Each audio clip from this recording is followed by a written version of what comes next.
Assalamualaikum warahmatullahi wabarakatuh. Perkenalkan, saya Anissa Paradisa, Prodi Pendidikan Matematika dengan NPM G1A220401.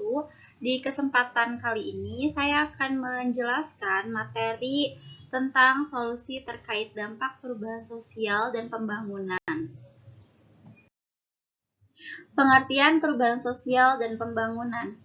Perubahan sosial adalah proses sosial yang dialami oleh anggota masyarakat serta semua unsur-unsur budaya dan sistem-sistem sosial, di mana semua tingkat kehidupan masyarakat secara sukarela atau dipengaruhi oleh unsur-unsur eksternal meninggalkan pola-pola kehidupan, budaya, dan sistem sosial lama, kemudian menyesuaikan diri atau menggunakan pola-pola kehidupan, budaya, dan sistem sosial yang baru.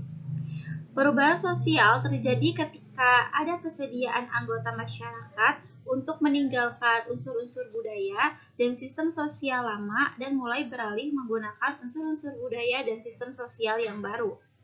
Perubahan sosial dipandang sebagai konsep yang serba mencakup seluruh kehidupan masyarakat, baik pada tingkat individual, kelompok, masyarakat, negara, dan dunia yang mengalami perubahan. Pembangunan sosial merupakan konsep yang menunjukkan pada suatu proses perubahan sosial terencana yang dirancang untuk meningkatkan taraf hidup masyarakat, sejalan dengan proses pembangunan ekonomi.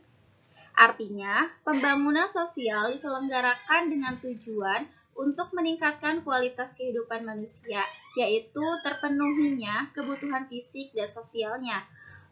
Program yang menjadi pusat perhatian pembangunan sosial sejauh ini antara lain mencakup pendidikan, kesehatan, ketenagakerjaan, perumahan, dan perentasan kemiskinan.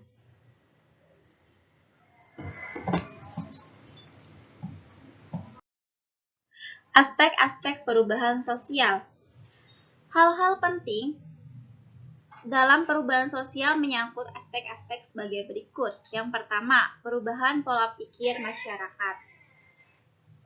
Perubahan pola pikir masyarakat, pola pikir dan sikap masyarakat menyangkut persoalan sikap masyarakat terhadap berbagai persoalan sosial dan budaya di sekitarnya yang berakibat terhadap pemerataan pola-pola pikir baru yang dianut oleh masyarakat sebagai sebuah sikap yang modern. Contohnya, sikap terhadap pekerjaan, bahwa konsep dan pola pikir lama tentang pekerjaan adalah sektor formal, menjadi pegawai negeri misalnya, sehingga konsep pekerjaan dibagi menjadi dua, yaitu sektor formal dan informal. Saat ini terjadi perubahan terhadap konsep kerja lama, di mana pekerjaan konsep tidak sebagai sektor formal, seperti menjadi pegawai negeri, akan tetapi dikonsepkan sebagai sektor yang menghasilkan pendapatan maksimal. Dengan demikian, maka bekerja tidak saja di sektor formal, akan tetapi di mana saja yang penting menghasilkan uang yang maksimal. Dengan demikian, konsep kerja menjadi sektor formal, yaitu bekerja di pemerintahan, sektor swasta, yaitu bekerja di perusahaan swasta besar, serta sektor informal, yaitu bekerja di sektor informal, seperti wira swasta kecil, KK5, dan sebagainya. Yang kedua yaitu perubahan perilaku masyarakat. Perubahan perilaku masyarakat menyangkut persoalan perubahan sistem-sistem sosial, di mana masyarakat meninggalkan sistem sosial lama dan menjalankan sistem sosial baru, seperti perubahan perilaku pengukuran kinerja suatu lembaga atau instansi. Apabila pada sistem lama, ukuran-ukuran kinerja hanya dilihat dari aspek output dan proses tanpa harus mengukur sampai di mana output dan proses itu dicapai. Maka pada sistem sosial yang baru, sebuah lembaga atau instansi diukur sampai pada tingkat kinerja output dan proses itu. Yang ketiga yaitu perubahan budaya. Perubahan budaya menyangkut perubahan artefak budaya yang digunakan oleh masyarakat, seperti model pakaian yang semakin lama semakin modern dan semakin berkembang, karya fotografi, karya film, banyak genrenya ya, yang sekarang film horor lagi banyak booming, itu makin lama makin bagus dan makin berkembang. Teknologi, handphone yang tadinya handphone tidak ada layar sentuh, sekarang sudah jadi layar sentuh, bahkan kualitas-kualitasnya itu makin tinggi, makin bagus. Dan lain sebagainya yang terus berubah dari waktu ke waktu menyesuaikan kebutuhan masyarakat itu sendiri.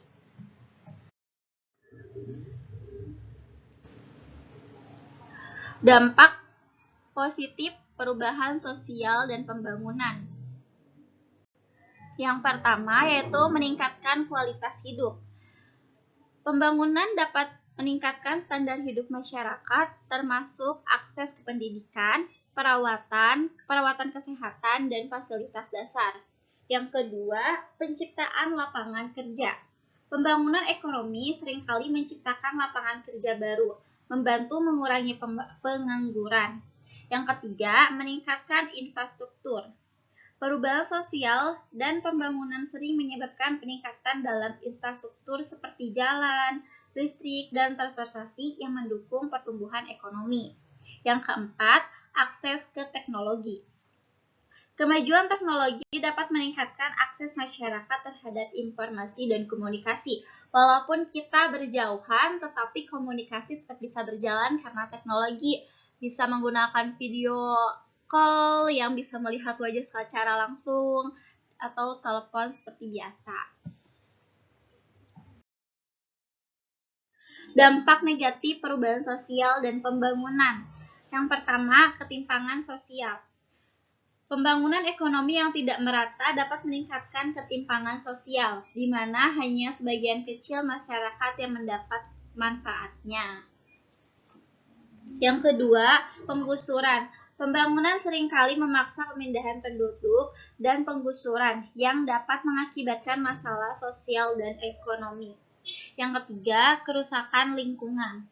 Pembangunan yang tidak berkelanjutan dapat merusak lingkungan, termasuk deforestasi, polusi, dan perubahan iklim. Yang keempat, masalah kesehatan. Perubahan sosial seperti urbanisasi bisa berdampak pada masalah kesehatan, seperti peningkatan polusi udara dan stres. Sekarang masuk ke pembahasan terkait dampak perubahan sosial dan pembangunan. Ada beberapa solusi yang dapat dipertimbangkan. Di antaranya, yang pertama, pendidikan yang berkualitas. Investasi dalam pendidikan yang berkualitas dapat membantu mengurangi kesenjangan sosial dan meningkatkan kemampuan individu untuk berpartisipasi dalam pengangguran. Semakin baik pendidikan seseorang, maka akan semakin bagus juga kualitasnya. Kedua, pemberdayaan ekonomi.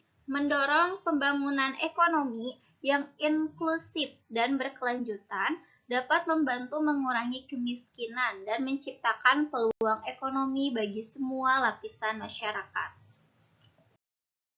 Yang ketiga yaitu perlindungan sosial. Sistem perlindungan sosial yang kuat dapat membantu melindungi masyarakat dari dampak perubahan sosial yang tidak diinginkan, seperti pengangguran atau penyakit. Yang keempat yaitu partisipasi masyarakat. Mendorong partisipasi aktif masyarakat dalam proses pembangunan dapat membantu memastikan bahwa kebutuhan dan aspirasi mereka dipertimbangkan. Kelima, konservasi lingkungan. Mengintegrasikan prinsip-prinsip keberlanjutan dalam pembangunan dapat membantu melindungi lingkungan dan menghindari dampak negatif jangka panjang. Keenam, pembangunan infrastruktur.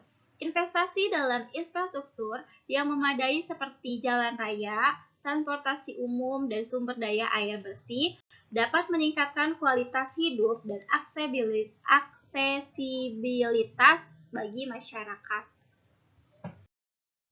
Yang ketujuh, kemitraan internasional. Kerjasama internasional dapat membantu dalam pemecahan masalah global, seperti perubahan iklim yang memiliki dampak sosial dan ekonomi yang luas. Yang ke-8, promosi nilai-nilai sosial.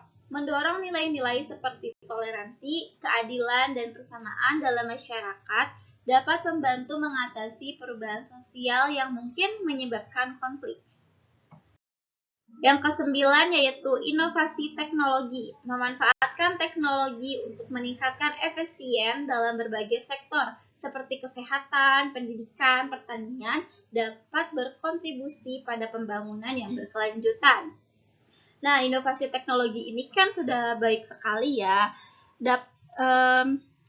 Seperti berjualan online, itu dapat meningkatkan penghasilan. Walaupun kita diam di rumah, tapi kita dapat penghasilan dari itu.